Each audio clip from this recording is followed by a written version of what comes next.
Hello friends, welcome back to BBS Baba Physics. Today we are going to discuss about deuteron problem. यहाँ पे I've just taken few snaps from different books so that to summarize the things and I've also given the notes. So let's see. सबसे पहले हम derivation कर लेते हैं जो required है, उसके बाद जो पेरिफेरल थिंग है जो आप लिख सकते हैं वैल्यू एडिशन के लिए वो हम देखेंगे. सबसे पहले हम डेरिवेशन पे आते हैं. ड्यूट्रॉन प्रॉब्लम इसके ड्यूटेरियम होता है. Deuterium right. ओके ड्यूटेरियम जब वहां पे वन प्रोटॉन और वन न्यूट्रॉन होता है उसको ड्यूटेरियम कहते हैं. उसमें से अगर आप इलेक्ट्रॉन निकाल लेते हैं तो जो बचा हुआ होता है उसको ड्यूट्रॉन कहते हैं. It's a loosely bound structure. It's loosely bound structure. One proton और वन न्यूट्रॉन. इसको स्टडी करने के बाद हम प्रॉपर्टीज देख सकते हैं और सब में कैसे इंटरेक्ट होता है. सबसे सिंपल बाइंडिंग एनर्जी इसका है -2.225 MeV. ठीक है, यूनिट याद रखना है MeV. ग्राउंड स्टेट में इवन पैरिटी होता है. ये प्रॉपर्टीज ऑफ ड्यूट्रॉन है. ठीक है, ग्राउंड स्टेट में इवन पैरिटी होता है और ड्यूट्रॉन का साइज जो होता है मतलब न्यूक्लियस ड्यूट्रॉन का साइज जो है 4.2 femtometre 10⁻15. Spin is equal to 1 है. न्यूक्लियर स्पिन 1 है. Magnetic moment is like 0.8574 mu N.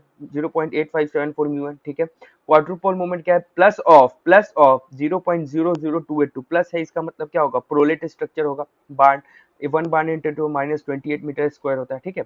अच्छा, अब आई जो है अब फिक्स है. I is equal to 1 fix है. Okay. Now I is equal to what? L plus S. I is equal to what? L plus S. ठीक है. अब यहाँ दोनों फर्मियंस है, प्रोटॉन और न्यूट्रॉन. ठीक है, तो दोनों आई एस का वैल्यू क्या हो जाएगा? या तो 1 होगा या तो 0 होगा एस का. ओके. अगर एस 0 रखते हैं तो एल की वैल्यू 1 होनी चाहिए आई 1 लाने के लिए. ठीक है. पर 1 अगर जैसे ही एल की वैल्यू 1 रखते हैं तो इसके करस्पॉन्डिंग जो क्वाड्रुपोल मूवमेंट होता है जो पी के एल इज इक्वल टू 1 मतलब पी, तो इसके अक्रॉस जो क्वाड्रुपोल मूवमेंट होता है वो बहुत ज्यादा आ जाता है. पर इसका क्वाड्रुपोल मूवमेंट बहुत कम है, तो इसका मतलब 1 वाला जो है ये तो कैंसिल ही हो गया. अब 1 कैंसिल हो गया. एस इज इक्वल टू 0 वाला तो केस कैंसिल ही हो गया. तो सो एस इज इक्वल टू 0 और एल इज इक्वल टू 1 तो कैंसिल ही होगा. क्यों S is equal to 0 cancel हो गया?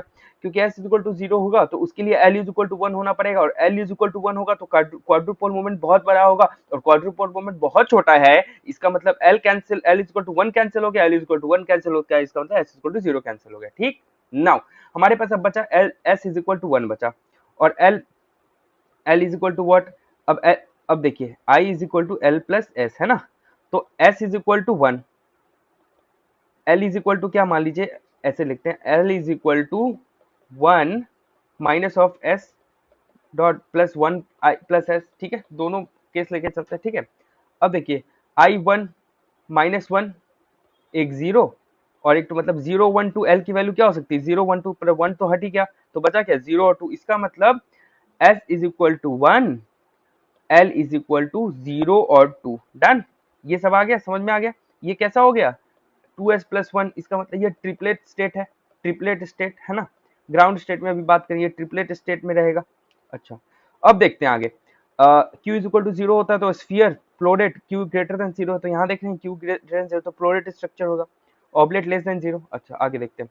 L can't be 1 as large value of quadrupole moment. बात बता चुके हैं. पैरिटी -1 ये सब बता चुके हैं. नाउ ड्यूट्रॉन जो है बिकॉज यहाँ पे पूरा स्फेरिकल नहीं है. इसका मतलब ग्राउंड स्टेट में 1s में सिर्फ होता मतलब s में होता है तो पूरा स्फेरिकल सिमेट्री होना चाहिए. पर जो है इट्स नॉट 1, थोड़ा डेविएशन है. तो इसका मतलब कुछ समय 1s स्टेट में रहता है और कुछ समय 1d स्टेट में भी रहता है. अगर 1d स्टेट में करते हैं तो जो भी आपका क्वाड्रुपोल मोमेंट आ रहा है, मैग्नेटिक मोमेंट आ रहा है, ये सब चीज को सेटिस्फाई कर देता है. ठीक. तो इसका मतलब probability of finding the particle in ground state C1 जो है 96% होगा. C1 स्क्वायर मतलब प्रोबेबिलिटी. और जो C 1d स्टेट में 4% होगा. ठीक है. तो इसका मतलब 96% ऑफ द टाइम जो है 1s ग्राउंड स्टेट में रहेगा और उसके बाद ये एक्साइटेड स्टेट में रहेगा. ठीक है, 1d के एक्साइटेड स्टेट में. ओके, आगे बढ़ते हैं. तो उसी तरह अगर मान लीजिए मैग्नेटिक मोमेंट है तो मैग्नेटिक मोमेंट दोनों का जोड़ देते हैं. Magnetic moment of neutron plus magnetic moment of proton. Magnetic moment neutron क्या होता है? -1.91 म्यू एन. ये न्यूक्लियन मैग्नेटॉन होता है जैसे बोर मैग्नेटॉन है ना. EH×2 MP या MN. ठीक है, वैसे ही दिया हुआ है.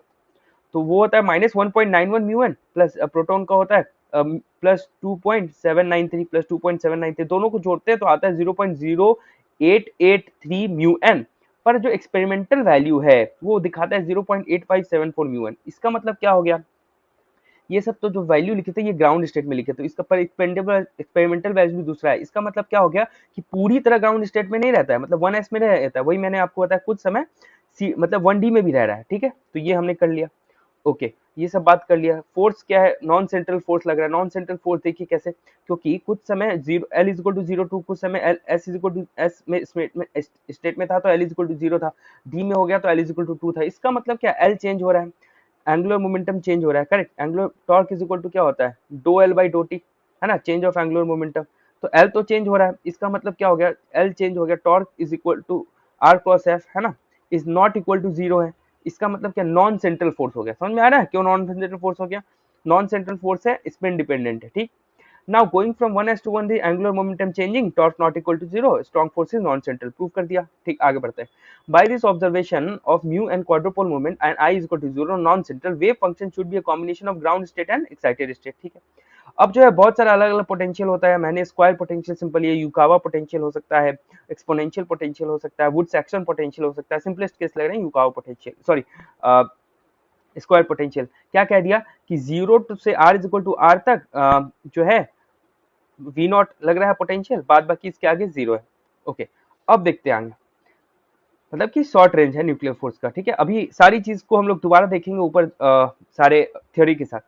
Sai is equal to psi R, मैंने कह दिया रेडियल सिमेट्री है, रेडियल सिमेट्री है जो, so psi is equal to theta और फाई के टर्म्स को हटा दिया, मतलब है ना L, L is equal to L plus 1 होता है ना, तो L is equal to 0 put कर दिया मैंने। मैं ये ग्राउंड स्टेट के लिए सॉल्व कर रहा हूँ, this is solve for ground state, मतलब 1s के लिए, 1s स्टेट में मान के चल रहे हैं कि पार्टिकल जो है 1s स्टेट में है, तो उस स्टेट के लिए सॉल्व हो रहा है, ठीक है। Del two psi is equal to 2 mu, mu is equal to what, mu है आपका reduce mass, mu is equal to M P M N by M P plus M N, M by 2 हो जाएगा क्योंकि दोनों लगभग same mass का होता है, तो म्यू रिप्लेस कर दिया, और is equal to del two क्या होता है 1 by R square D doe by doe R square doe by doe R plus 1 by R square sine theta doe by doe R sine theta, sorry यहाँ दो theta होगा, दो by दो theta, है ना। उसी तरह 1 by R square sine square theta दो 2 बाई दो फाई 2, हमने कहा है कि स्फेरिकल वो सिमेट्री और उसके ये है एजिमुथल, तो इस वाली चीज को हटा दिया, है ना, एल इक्वल टू 0 के लिए ये वाला हट गया, सिर्फ ये वाला टर्म बच गया, ठीक है। तो आप इसको डेल टू को ऐसे लिख दिए म्यू ई माइनस बी, इसको एज्यूमिंग एजिमुथल स्फेरिकल सिमेट्री, ठीक है। Deuteron bound system, deuteron bound system है, बाउंड सिस्टम है, इसका मतलब ई लेस देन 0 है, बाउंड सिस्टम है, ई लेस देन 0 है, बढ़िया। अब हम लोग ऐसा देख रहे हैं कि बाइंडिंग एनर्जी जो है ये यहाँ पे है माइनस ऑफ 2.225, है ना, माइनस 2.225 MeV, और ये जो है वी नॉट, अब हम देखेंगे कि वेल पोटेंशियल 30 MeV के आसपास, ठीक है। तो आपका जो है ये, अब इसका वैल्यू पुट कीजिए, ई इज इक्वल टू, पहले तो यहाँ डायरेक्टली अभी लिखा हुआ है ना 2 म्यू बाई एच, अभी कुछ नहीं किया, ठीक है, okay. Now we are putting minus of V naught, V minus V, V की जगह minus of V minus V naught, तो प्लस वी नॉट हो गया, वी नॉट और ई की जगह minus B, binding energy minus B कर दिया, ठीक है। तो ये पूरी क्वांटिटी क्या होगी, पॉजिटिव हो गई, पॉजिटिव क्वांटिटी हो गई, देख रहे हैं बाइंडिंग एनर्जी यहीं पे है और वेल पोटेंशियल नीचे, तो है ना, जैसे minus ten is greater than minus, ऐसे है तो छोटा, -10 इज छोटा देन -2, पर अगर माइनस माइनस लगा देंगे तो 10 बड़ा हो जाएगा, है ना, वैसे ही हो गया।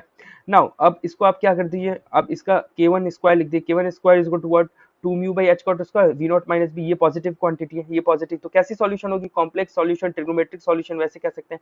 बट r ग्रेटर देन 0 के लिए ये वाला क्वांटिटी 0 हो गया, कोई इंटरेक्शन नहीं हो रहा है न्यूक्लियस में, एक डिस्टेंस के बाद कोई इंटरेक्शन नहीं हो रहा है, मान लीजिए यही इस r के बाद कोई इंटरेक्शन नहीं हो रहा है, ठीक।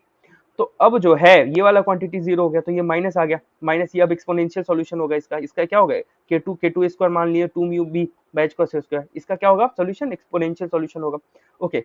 म्यू वन के लिए सॉल्यूशन देख रहे हैं, तो A sine k1r plus B cos k1r, okay, ये आ गया। अब हम देखते हैं r इज इक्वल टू 0 पे, r इज इक्वल टू 0 पे देखते हैं, r इज इक्वल टू 0 अगर पुट कर दें तो psi is equal to mu R होता है, r इज इक्वल टू 0 पे psi is equal to mu mu by R, तो mu by R, R is equal to 0 put करेंगे तो भाई इन्फिनिटी हो जाएगा, क्योंकि cos 0 तो 1 होगा, तो इसका मतलब क्या b को 0 करना पड़ेगा, क्योंकि यहाँ पे नीचे r भी पुट करेंगे तो ऊपर साइन 0 हो जाए, इंटरडिटरमिनेंट ये लिमिट सही कर लेगा, तो इसका मतलब b जो है वेव फंक्शन को सेव करने के लिए b 0 होना पड़ेगा, ठीक है। उसी तरह अगर आप एक्सपोनेंशियल फॉर्म में जाते हैं c to the minus k2r plus k2r, यहाँ पे r इन्फिनिटी पुट कर देंगे तो u इन्फिनिटी हो जाएगा, तो वेव फंक्शन इन्फिनिटी नहीं हो सकता पोस्टुलेट्स के हिसाब से, तो d 0 हो जाएगा, तो इसका मतलब क्या हो गया, U1 हो गया A sin K1R, U2 हो गया C e to the power minus K2R। Done. तो लिख दिए वही लेस देन आर के लिए और ग्रेटर देन आर के लिए। ठीक है, आर मान रहे हैं कि यहीं तक जो है आपका ये वैलिड है, मतलब है ना, इंटरेक्शन वैलिड है ना, potential V naught well potential यहीं तक लग रहा है। ठीक, वो है capital R. Okay, now at R is equal to R, R is equal to R, यहाँ पे भी सिंगल वैल्यूड होना चाहिए है ना। ये जो वेल है यहाँ पे अलग अलग है, यहाँ भी तो सिंगल वैल्यूड होना चाहिए ना, यहाँ पे भी सिंगल वैल्यूड है। वेव फंक्शन तभी डिफाइन होता है सिंगल वैल्यूड। ठीक है, ऐसा करते हैं ना, सिंगल वैल्यूड कंटिन्यूअस। ठीक है, तो U1 is equal to U2, तो U1 इज इक्वल टू यहाँ स्मॉल आर की जगह कैपिटल आर पुट कर देंगे। ठीक है, और un is equal to u2 और continuous du1 by dr is equal to du2 by dr होना चाहिए। करेक्ट, du1 बाई dr क्या हो जाएगा, यहाँ k1a साइन का कॉस हो जाएगा। ठीक है, d2 इसका क्या हो जाएगा, d2 का c माइनस k2 आ गया और c से पूरा आ जाएगा। ठीक है, अब जो है r, क्योंकि ये हो कब रहा है, r is equal to r पे हम देख रहे हैं, तो वैल्यू डाल दीजिए k1r कैपिटल r, यहाँ पे भी जो है यहाँ पे भी जो है कैपिटल r हो जाएगा, है ना। ठीक है, दोनों को डिवाइड कीजिए, this quantity to be divided by 3। ठीक है, यहाँ पे भी जो है आर की जगह क्या होगा, यहाँ पे आर पे देख रहे हैं ना, यहाँ पे आर होगा। ठीक है, ओके, तो अब दोनों को डिवाइड करते हैं तो क्या हो जाएगा, देखिए दिस ये हट जाएगा k1 कॉट k1 आर, ये कैपिटल आर है, और माइनस ये तो पूरा हट गया, तो माइनस k2। अब multiply both sides by R. ठीक है, multiply both side by R कर देते हैं कैपिटल आर, तो k1 R cos k1 R minus k2 R. तो k1 आर को अगर x मान लेते हैं और k1 आर को x मान ले और k2 आर को y मान ले, तो क्या हो गया, x cot x is equal to minus y आ गया। कोई दिक्कत, x cot x is equal to minus y। तो tan 90 प्लस थीटा क्या होता है, tan 90 plus theta is equal to minus cot theta होता है कि नहीं भैया। तो यहाँ माइनस ले आ जाएंगे, तो इसको रिप्लेस कर सकते हैं tan 90 प्लस एक्स। ठीक है, ओके, अब हमको पता है tan का ग्राफ क्या होता है, tan का ग्राफ x tan x का ग्राफ बना रहे, तो x तो उसको मल्टीप्लाई करके और स्टीप बना देगा। ठीक है, ये अगर tan x का ग्राफ है तो ये पाई बाई 2 पे 0 होता था। ठीक है, अब 90, तो इसको ग्राफ क्या हो जाएगा, आगे 90 से बढ़ जाएगा, तो ग्राफ क्या हो जाएगा tan x का, ऐसे आने लगेगा। तो देखिए वही मैं, ये 0 है तो tan x का ग्राफ ऐसे आने लगेगा। ठीक है, x से मल्टीप्लाई x tan x का ग्राफ है ये। अब इनका सॉल्यूशन चाहिए, इसका सॉल्यूशन चाहिए, कैसे मिलेगा भैया, वी वांट कि इनका सॉल्यूशन के लिए हम क्या करेंगे, एक दूसरा मेथड, ग्राफिकल मेथड करेंगे। ठीक है, what we know, what is x, x is equal to k1r, what is y, y is equal to k2r, x square plus y square कीजिए, k1 square k2 square into R square बाहर हो जाए। तो k1 square क्या था, k1 square याद है ऊपर लिखे थे 2m v not minus b by H cross square, है ना।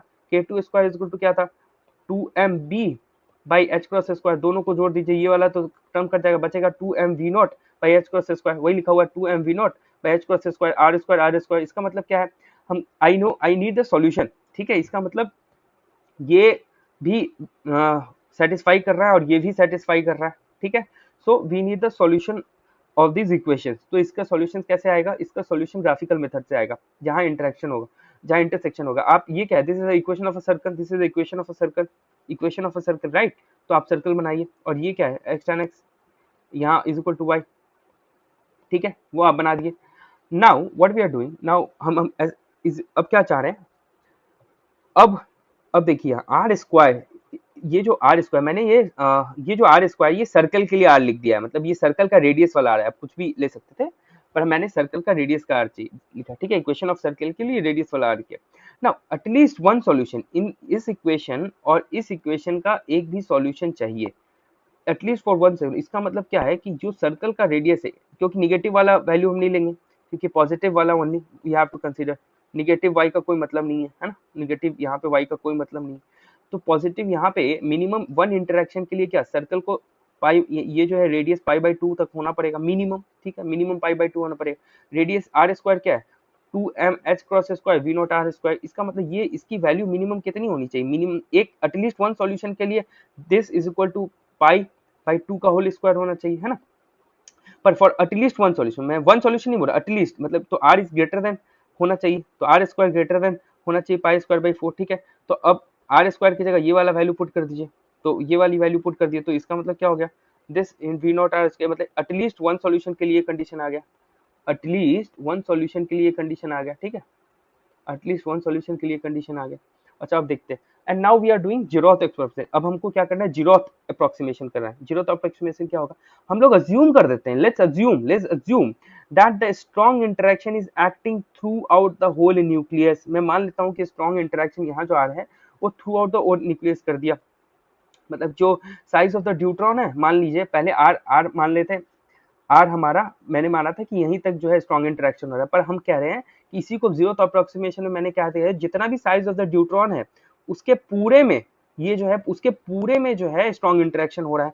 तो ये आर जो था वो जहां तक इंटरेक्शन हो रहा था वो, अब मैंने इसी को मान लिया कि पूरे में साइज ऑफ द ड्यूट्रॉन में इंटरेक्शन हो रहा है। ओके, तो आर क्या हो गया, आर हमारा क्या हो गया, इस केस में साइज ऑफ द ड्यूट्रॉन हो गया। ठीक है, साइज ऑफ द ड्यूट्रॉन हो गया। ओके, अब जो है to measure radius of the deuteron, है ना, अब रेडियस ऑफ द ड्यूट्रॉन मानने के लिए क्या होता है, कहते हैं कि जहां पे जो बाहर वाला जो वेव फंक्शन है वो अपने मैक्सिमम के लिए जब r is equal to zero उसको प्रोजेक्ट करेंगे, मान लीजिए सेम वेव फंक्शन को r is equal to zero पे r जो भी वैल्यू है, जैसे C E T T power minus के टू आर था, तो कहते हैं कि r is equal to zero पे जितनी वैल्यू आई इसको अगर प्रोजेक्ट करते हो, r is equal to zero पे c आया, तो उसका अगर वन बाई ई वैल्यू जहां तक हो जाए वो उसका रेडियस ऑफ द ड्यूट्रॉन है। तो वन बाई सी ई कब हो जाएगा, जब के टू जो है r इज इक्वल टू क्या हो जाएगा, जब r is equal to one by K two हो जाएगा, है ना, e टू द माइनस के टू इंटू आर है, इसको e to the minus one चाहिए, तो K two is equal to क्या हो जाएगा, वन बाई आर हो जाएगा, तो हो जाएगा, तो r is equal to what, r is equal to what one by K two, तभी तो माइनस वन हुआ। ठीक है, तो पेनेट्रेशन डेप्थ इसको कहते हैं, रेडियस ऑफ ड्यूट्रॉन भी कहते हैं, तो वन बाई के टू, तो आप इसको वैल्यू करेंगे तो K two is equal to what था, K two is equal to K two square is equal to what, two M B by H cross square था, है ना, तो K two is equal to हो गया root under two M B by H cross, तो one by K two क्या हो गया, H cross by root under two M B, वही हो गया। ठीक है, वही हो गया। ओके, अब जो है ऊपर आर स्क्वायर हमने जीरो तक अप्रोक्सीमेशन से ऐसे निकाल रखा है, और ये जो है रेडियस ऑफ ड्यूट्रॉन हमने यहाँ से निकाल रखा है, दोनों को डिवाइड कर दीजिए, दोनों को आप डिवाइड करते हैं तो क्या होता है, two two by pi root under V naught by B, V naught जो है वेल डेप्थ है, तो वेल डेप्थ हम मान के चलते हैं कि इस केस में वेल डेप्थ जो होता है वो प्लस 30 एम है, मतलब माइनस वहां पे हो जाएगा, मतलब यहाँ पे माइनस माइनस प्लस ही है, तो 30 बाई 0.225, सॉरी ये बाइंडिंग एनर्जी है, तो 2.225, तो R D by R is equal to क्या आ गया, देखिए 2.23 आ गया।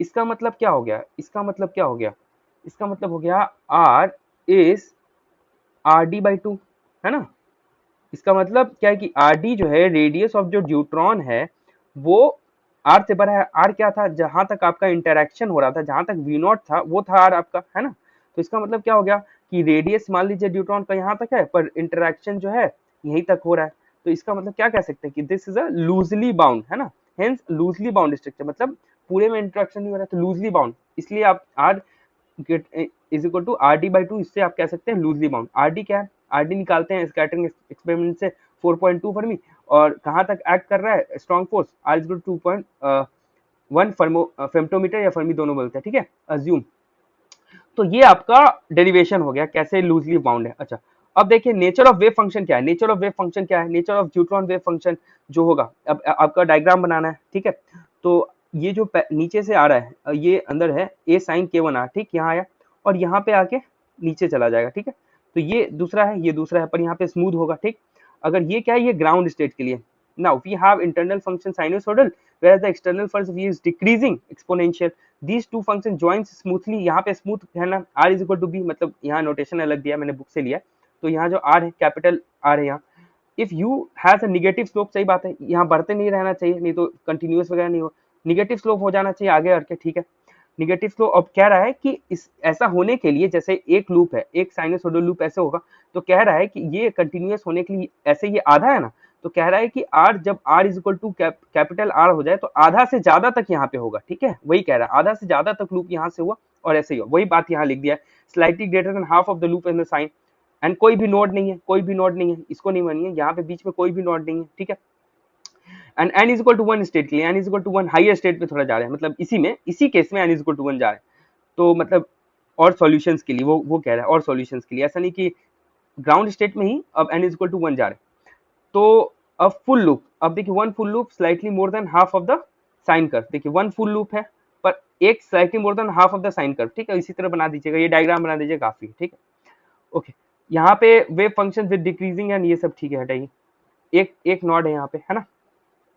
अब देख लेते हैं साइज ऑफ द ड्यूट्रॉन, कैसे मैंने बताया, अब क्या है, जो बाहर वाला वेव फंक्शन है extended backward up to r is equal to zero, ऐसा इसको एक्सटेंड कर देंगे backward r is equal to zero, then the distance at which u out falls to 1 by e of its value at r may be taken to be the measure of the radius of rd, मतलब radius of deuteron, तो उसके हिसाब से RD आप calculate करेंगे तो 4.3 फेम्टोमीटर आ जाता है, ठीक है, 4.3 फेम्टोमीटर आ जाता है। ओके, अब जो है हमने सारा डेरिवेशन ड्यूट्रॉन प्रॉब्लम यहाँ कवर खत्म हो गया। अब मैं बुक से कुछ स्नैप्स लिया हूँ, उसको मैं डिस्कस कर देता हूँ, ताकि प्रॉपर्टीज ऑफ ड्यूट्रॉन क्या है। प्रॉपर्टीज ऑफ ड्यूट्रॉन ये सब ठीक है। बाइंडिंग एनर्जी हमने डिस्कस कर लिया। न्यूक्लियर स्पिन जो है ट्रिपलेट स्टेट में होता है, ग्राउंड स्टेट ग्राउंड ये होता है ना आर एल जे जो फॉर्म होता है, तो R is equal to 2s plus तो 3 हो जाएगा, और S is equal to L is equal to 0 है ना, उसके लिए ग्राउंड स्टेट के लिए तो 3s स्टेट आ गया, ठीक है।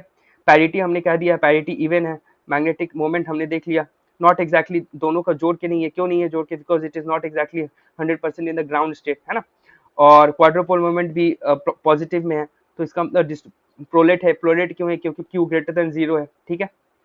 नाउ मूविंग है the electric dipole moment magnetic moment can be explained. ये जो है इलेक्ट्रिक डाइपोल और magnetic can be explained if the ground state is a mixture। अब हम कहते हैं कि ground state mixture of triplet.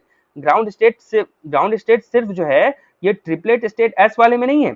अब जो अगर हम ऐसा कह दें कि ground state itself is the mixture of triplet state 3s1 and 3d1 and have even parity, तो ये सब जितनी भी बातें हैं सारी डिस्क्राइब हो जाएंगी, सारी जो है हो जाएंगी, ठीक है।